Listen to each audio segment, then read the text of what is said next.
Howdy there, folks. Welcome into today's video. Palantir, Tesla, Meta. We got some big news to discuss in regards to those stocks. Palantir. So let's get into Palantir stock. This stock had a great day yesterday. I believe it was up 6% plus yesterday.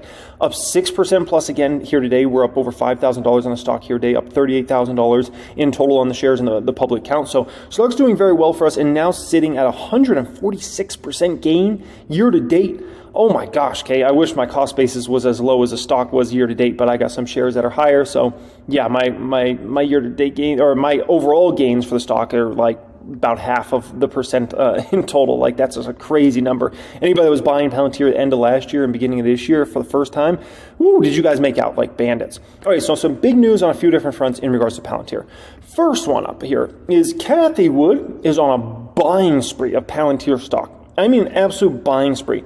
She just purchased another 1 million plus shares here recently. And, I don't know how many of you guys keep track of Cathie Wood. I know it's not very popular after obviously the devastation of her fund last year. But I can just tell you, she has been buying Palantir stock left and right over the past month or so. So I think that's interesting. As I always stated in regards to Cathie Wood and Palantir, it never made sense why she sold out of this stock back in the day.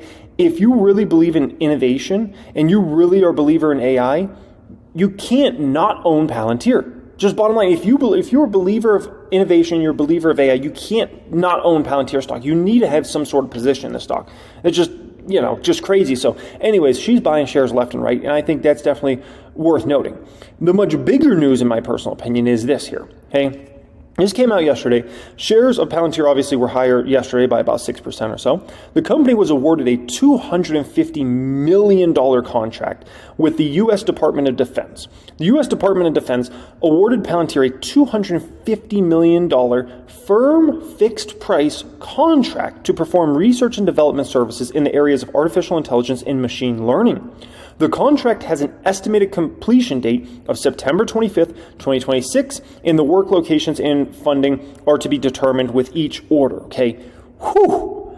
Oh, man, is that big, okay? Listen, if this was Apple, $250 million is a rounding error. Who cares about a $250 million contract? For Palantir, this is monumental deal. $250 million is massive for a company Palantir size, folks. This is such good news from the financial front, but also, you know what this shows in a massive, massive way? This shows clearly the U.S. government and the military is well aware that Palantir is one of the leaders in AI, and they want to use Palantir in a substantial way, and that's why they gave them this massive contract, because this is not a small amount of money for Palantir. This is a huge deal. And the other thing I got to wonder, are we going to have more deals coming? I don't know. We'll see when it comes to kind of the government side. So this is phenomenal. And that's, not like it's a 10-year contract or something like that. We're talking about estimated completion date of 2026. It's 3 years from now, folks, okay? That's big money. What are we talking, $80 million? What would be $83 million a year or something like that, right? It's a lot, right? And that leads into the kind of thought process around Dan Ives last month.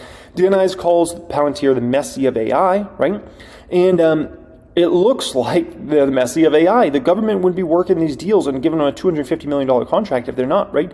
They wouldn't have the sort of demand they have for AIP right now, and just about every commercial customer out there trying to contact Palantir. So I'm really bullish on Palantir's commercial business in 2024, and I'm slowly becoming more bullish on Palantir's government business in 2024 and beyond, which I have not been bullish on the government business for quite some time. I'm starting to go a little bit more bullish on the government business, so that's phenomenal news. Tesla with a nice move up here today, okay? Some big news stories in regards to Tesla. Oh boy, okay. They're not the most fun stories to share, okay? So, first one up here. EEOC sues Tesla, alleging widespread racist harassment of black workers, retaliation against those who spoke out. The U.S. Equal Employment Opportunity Commission, that's at EEOC, has sued Tesla for allegedly allowing widespread racist harassment of black employees and retaliating against black workers who spoke out against this. Tesla was previously sued by a state civil rights agency in California over related allegations. A jury also previously ordered Tesla to pay a black former worker, Owen Diaz, about $3.2 million in damages after finding he endured racist discrimination while working there in 2015. So obviously, many, many years ago. I don't know where this goes. At the end of the day, is it going to have a material financial impact on the company? Probably not. But is it a really bad look on whatever happens here? Absolutely. And I saw these headlines all over the place. It's not good headlines, okay? You don't ever want to have those sorts of headlines coming out against you as a company. So we'll see where it all goes. It is something that we're having to deal with. And the biggest thing is this something that's going on recently? As in, is this something that's happened in the past couple of years? Like past 2 or 3 years? Or are we talking we're going back to like 2015 and things that happened back in 2015? I don't know. All I know is it's a situation the company has to deal with, and the headlines look about as bad as you can possibly get in regards to that, especially when you look more into the details of that whole situation. Now, also in regards to Tesla enters in critical trial over fatal autopilot crash. This trial, folks, okay, is one of the biggest things, in my opinion, we've got going on in the United States of America. And I know that probably sounds crazy when you first hear it. I truly believe if you're thinking about life or death, this is one of the most important trials we got going on in the entire United States of America right now. And there's a lot of stuff always going on. But based upon the outcome of however this trial goes is really going to determine the future of self-driving vehicles, of autonomous tech when it comes to vehicles driving themselves, how many companies want to compete here or don't want to compete here, how states' legislation could be in regards to laws and regulations, the U.S. government in general, other countries and how they view this. This is insanely huge, folks. This is like everything depending upon how this trial goes for the future of this. And the way I'll put it to you like this, right? This is a number of deaths, crashes, and motor vehicles and fatal crashes, over the years, essentially, right? And I just kind of pulled up the last decade or so in regards to numbers. Just in 2021, for instance, we lost almost 43,000 people died in automobile accidents. Most of those people were innocent, right? I'm sure some of those were like people that were way over the limit when it comes to, how much to drink and, they got in an accident and things like that. But I would guarantee like most of those people are very innocent people. So those innocent lives lost on a monumental scale. And never mind that, imagine how many people were severely injured in accidents, right? They didn't die, but they got severely injured, and that changed their life for, many people would view as the worst forever, right? So, the way I kind of think about it, right? It was September 11th, what was that, a couple weeks ago? I mean, all over the news and everything, I'll never forget September 11th. And we always talk about it every year. September 11th comes along, and you got to mourn and remember what happened, right? Never forget. It's like, man, I remember I was in the 6th grade. That's definitely a day I would wish I could forget. It was a dramatic day for the United States of America, right? And we always want to bring that up time and time again. But here's the thing. There was less than 3,000 innocent people lost lives on September 11th. And yet we're willing to put up every year with over 10x the amount of innocent lives lost every year. We have 10 to 15 September 11s happen every year in the United States of America, and no one blinks a freaking eye. Just think about that for a moment. Let that sink in.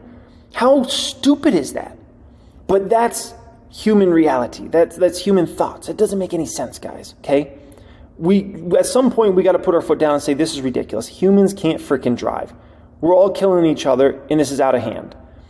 But no one pays attention to it. And so that's why this trial is going to be so important on what the results are of this trial. Because if it's not good results, it's going to mean ultimately we keep doing what we've been doing, which means another 40,000 plus people will die next year in auto accidents, another 40,000 plus people the next year, and the next year, and the next year, and the next year. At some point in time, it would be nice if we could get auto accidents down to the sort of numbers like, a plane crash, right? If a plane crash happened in the United States of America, everybody would lose their mind. Like, oh my gosh, this is insane. 250 people died in a plane crash. That'd be nuts, right? It'd be all over the news for a week.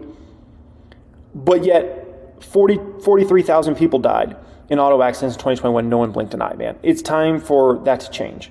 And so that's why whatever happens here is monumental for the future of humans, okay, in life or death. Check this out. Biden's out there with the UAW workers, right? Now, I've been on YouTube since 2016, and I've probably been asked since 2016 about the GM Ford, the automakers, right? Oh, they trade so cheap. Why aren't you buying those? I've had those questions for 100 years, right? Why not hedge your Tesla bet by a little bit by buying some GM or some Ford? My answer to that is these companies have so many issues that are so massive. Why would I? Here's the deal. Ford and GM already are going to have to fight for their lives because they have two of the biggest transitions going on that we've ever seen in the automobile industry, both happening simultaneously over this next several years. One is they got to transition their businesses all to electric vehicles from internal combustion engines. That's like the biggest change that's happened in auto since the Henry Ford days, okay? Crazy. On top of that, over this next several years, they're going to have to basically transition their business models all from humans driving the vehicles to the cars driving themselves over this next 5 to 10 years. Those are two of the craziest transitions you have to deal with. And these companies have to deal with them at the same exact time. Now, meanwhile, we got interest rates that have spiked up massively, right? Which makes it way harder to buy anything on a loan. Oh boy. On top of that, they're talking about trying to do 40% pay increases to the workforce. Come on, man. How are you even going to survive? If they're talking about 40% pay raises, and you're talking about this is not going to be a good consumer environment for buying autos for a bit of time here, because even if, let's say, interest rates crash down, right? Well, that means you're likely in a recession, which isn't good for autos. We look back at how many autos were sold prior to the Great Financial Crisis versus during the Great Financial Crisis, night and day difference. If you have banks tighten, that hurts your business even more.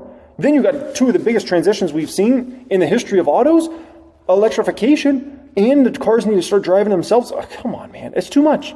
It's too much. The big question for these guys is, can they survive the next 5 to 10 years? That's the biggest question. Can they survive? Not can they thrive. Can they survive the next 5 to 10 years? And then you've got freaking Elon Musk and Tesla with his foot on their throat right now, who's just showing no signs of relenting and doesn't care about margins right now and says, I don't care. We're about growth. We're about volume. We're about numbers. And if we got to drop price 25 times during the course of a year, we'll drop price 26 times. That's tough. That's tough, man. And so bottom line is the automakers have been a value trap for 10 plus years, and they remain a value trap, unfortunately, for those stocks.